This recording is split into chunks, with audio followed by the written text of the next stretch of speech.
Welcome to Bible Reading with Robbie, where we explore the Bible one passage at a time. I'm Robbie, and I'm excited to journey through Scripture with you. 1 Samuel chapter 1. There was a man named Elkanah who lived in Ramah in the region of Zuph, in the hill country of Ephraim. He was the son of Jeroham, son of Elihu, son of Tohu, son of Zuph of Ephraim. Elkanah had two wives, Hannah and Peninnah. Peninnah had children, but Hannah did not. Each year, Elkanah would travel to Shiloh to worship and sacrifice to the Lord of Heaven's armies at the tabernacle. The priests of the Lord at that time were the two sons of Eli, Hophni and Phinehas. On the days Elkanah presented his sacrifice, he would give portions of the meat to Peninnah and each of her children. And though he loved Hannah, he would give her only one choice portion because the Lord had given her no children.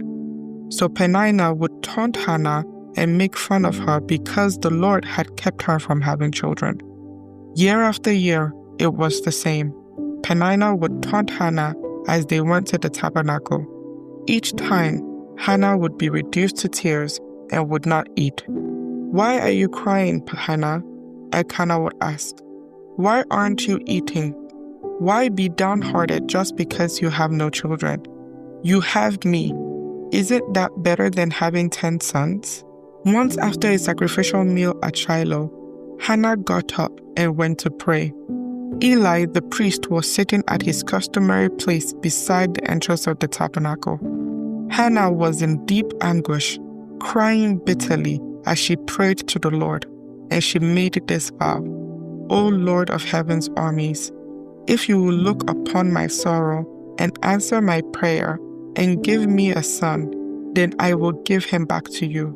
He will be yours for his entire lifetime, and as a sign that he has been dedicated to the Lord, his hair will never be cut."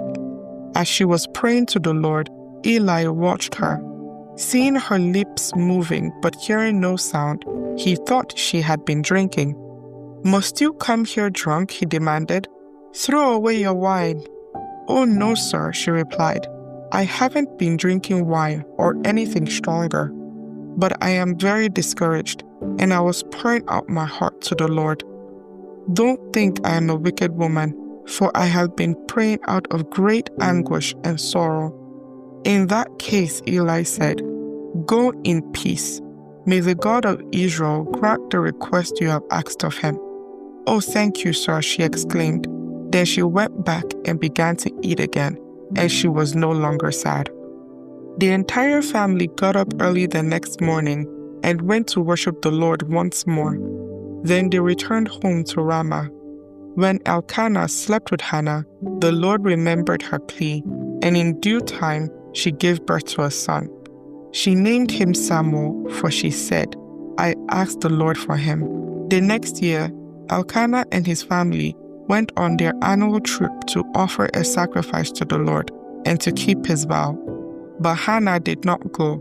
She told her husband, "Wait until the boy is weaned. Then I will take him to the tabernacle and leave him there with the Lord permanently." "Whatever you think is best," Elkanah agreed. "Stay here for now, and may the Lord help you keep your promise." So she stayed home and nursed the boy until he was weaned. When the child was weaned, Hannah took him to the tabernacle in Shiloh. They brought along a 3-year-old bull for the sacrifice and a basket of flour and some wine. After sacrificing the bull, they brought the boy to Eli.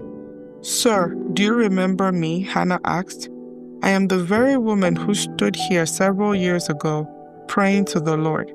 I asked the Lord to give me this boy, and he has granted my request. Now I am giving him to the Lord, and he will belong to the Lord his whole life." And they worshipped the Lord there. 1 Samuel chapter 2. Then Hannah prayed, "My heart rejoices in the Lord. The Lord has made me strong. Now I have an answer from my enemies. I rejoice because you rescued me. No one is holy like the Lord. There is no one besides you. There is no rock like our God. Stop acting so proud and haughty. Don't speak with such arrogance, for the Lord is a God who knows what you have done. He will judge your actions. The bow of the mighty is now broken, and those who stumbled are now strong. Those who were well fed are now starving, and those who were starving are now full. The childless woman now has 7 children, and the woman with many children wastes away. The Lord gives both death and life. He brings some down to the grave, but raises others up. The Lord makes some poor and others rich. He brings some down and lifts others up. He lifts the poor from the dust and the needy from the garbage dump. He sets them among princes, placing them in seats of honor. For all the earth is the Lord's, and He has set the world in order. He will protect His faithful ones, but the wicked will disappear in darkness. No one will succeed by strength alone. Those who fight against the Lord will be shattered. He thunders against them from heaven. The Lord judges throughout the earth. He gives power to His king. He increases the strength of His anointed one. Then Elkanah returned home to Ramah without Samuel, and the boy served the Lord by assisting Eli the priest. Now the sons of Eli were scoundrels who had no respect for the Lord or for their duties as priests. Whenever anyone offered a sacrifice, Eli's sons would send over a servant with a 3-pronged fork. While the meat of the sacrificed animal was still boiling, the servant would stick the fork into the pot and demand that whatever it brought up would be given to Eli's sons. All the Israelites who came to worship at Shiloh were treated this way. Sometimes the servant would come even before the animal's fat had been burned on the altar. He would demand raw meat before it had been boiled so that it could be used for roasting. The man offering the sacrifice might reply, "Take as much as you want, but the fat must be burned first." Then the servant would demand, "No, give it to me now, or I will take it by force." So the sin of these young men was very serious in the Lord's sight, for they treated the Lord's offerings with contempt. But Samuel, though he was only a boy, served the Lord. He wore a linen garment like that of a priest. Each year, his mother made a small coat for him and brought it to him when she came with her husband for the sacrifice. Before they returned home, Eli would bless Elkanah and his wife and say, "May the Lord give you other children to take the place of this one she gave to the Lord." And the Lord blessed Hannah, and she conceived and gave birth to 3 sons and 2 daughters. Meanwhile, Samuel grew up in the presence of the Lord.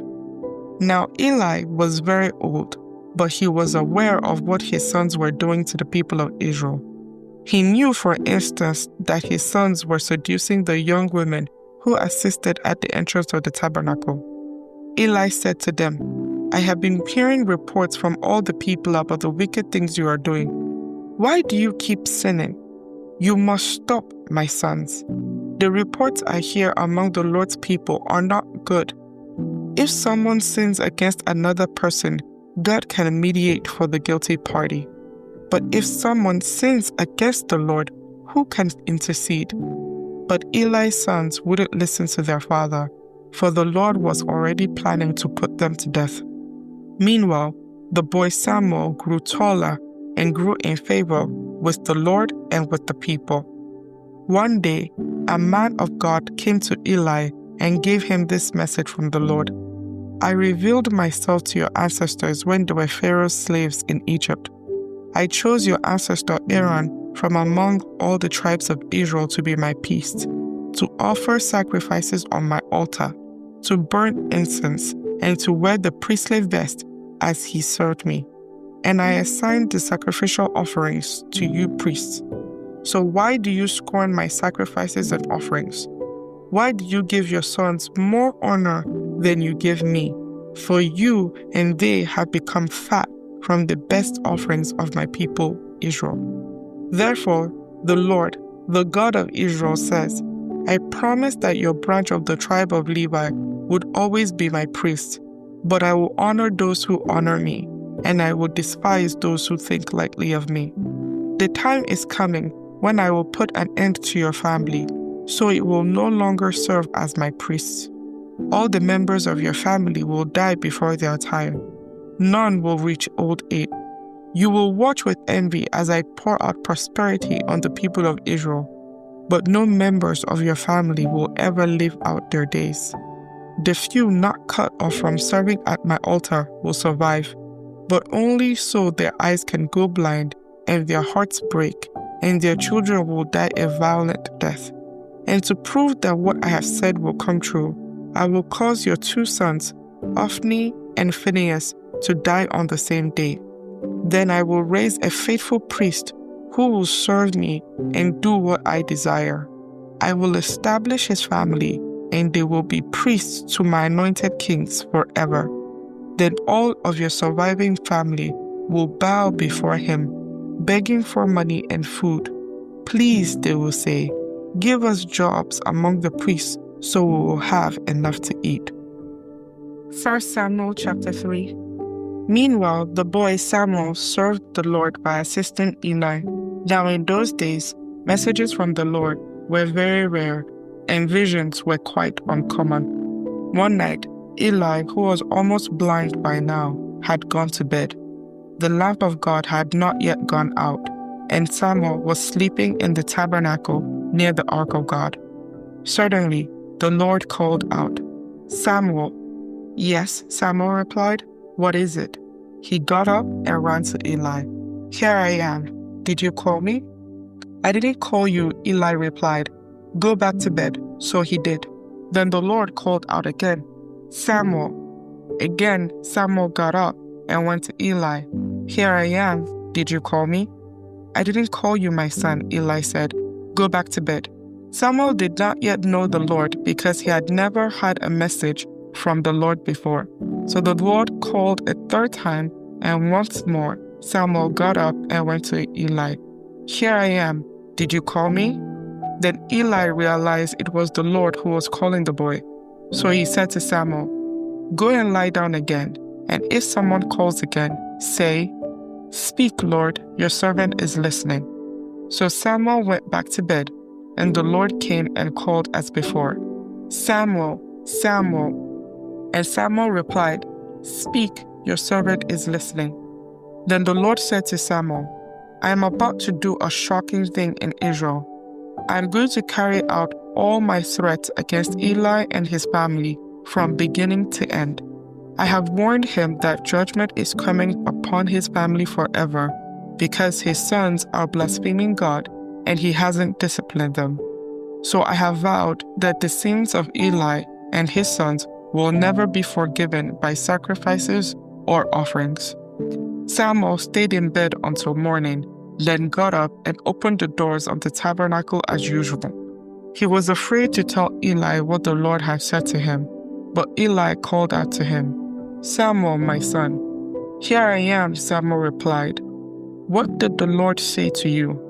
Tell me everything, and may God strike you and even kill you if you hide anything from me." So Samuel told Eli everything. He didn't hold anything back. "It is the Lord's will," Eli replied. "Let him do what he thinks best." As Samuel grew up, the Lord was with him, and everything Samuel said proved to be reliable.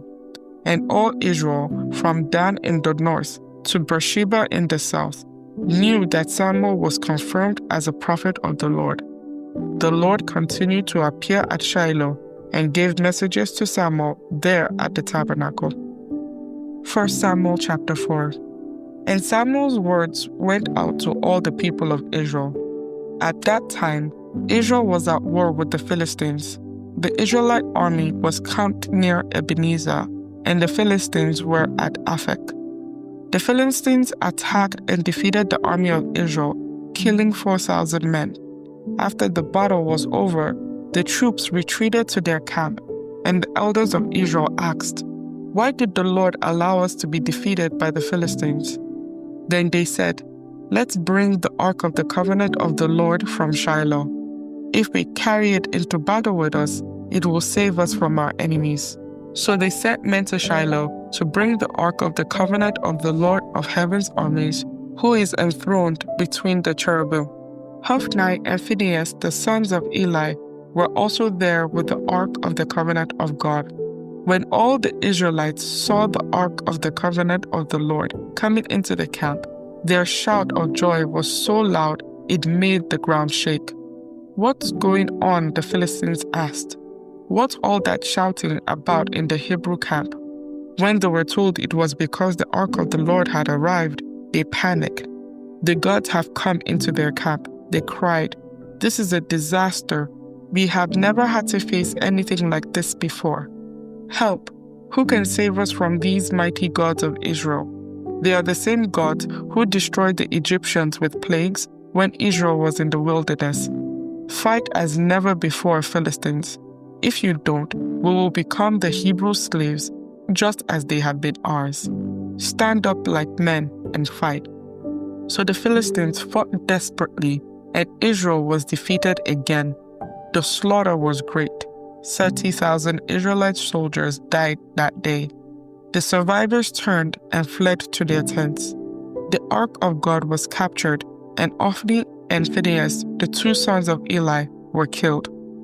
A man from the tribe of Benjamin ran from the battlefield and arrived at Shiloh later that same day.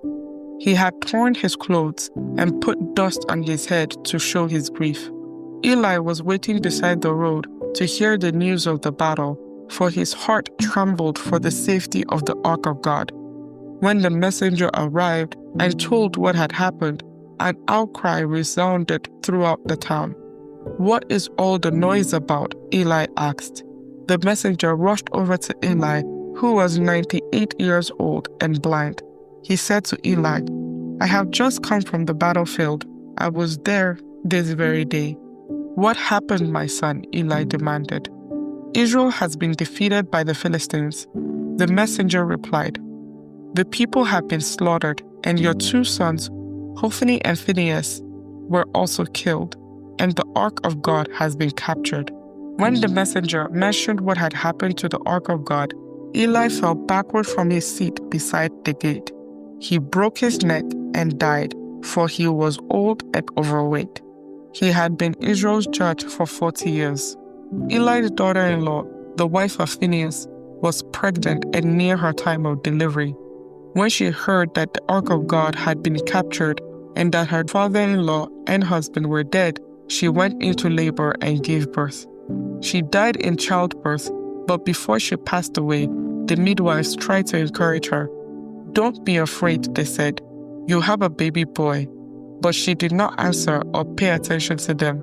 She named the child Ichabod, which means, "Where is the glory?" For she said, "Israel's glory is gone." She named him this because the ark of God had been captured and because her father-in-law and husband were dead. Then she said, "The glory has departed from Israel, for the ark of God has been captured." May the Lord bless the reading of His word. Thank you for joining me on this episode of Bible Reading with Robbie. If you enjoyed our time together, please subscribe and share this podcast with others. Join us next time as we continue on our journey through Scripture. Until then, stay blessed.